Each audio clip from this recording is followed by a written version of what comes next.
Hello বন্ধুরা, welcome to my another mini blog. এটা তোমরা দেখছো কেরালা ট্রিপের পার্ট 4। আগে 3টে ভিডিওতে তোমরা দেখেছো যে আমি কেরালার 3টে জায়গায় গেছি। এটা আর একটা জায়গা যেটা পদ্মশ্রী টেম্পল। এই মন্দিরটা খুবই ফেমাস কেরালাতে। তো এই জায়গাটা মানে এই মন্দিরটা খুবই স্ট্রিক্ট মন্দির। মানে ওদের যে রুল আছে বা যে ড্রেসিং কোড আছে সেটা তোমাকে ফলো করতেই হবে। তুমি শাড়ি না পরে যেতে পারবে না বা ছেলেরা ধুতি না পরে যেতে পারবে না।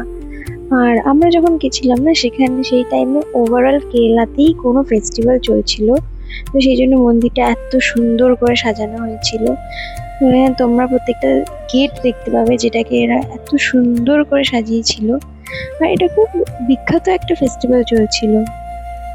আর দেখতেও সেরকম অনেক লোকও ছিল।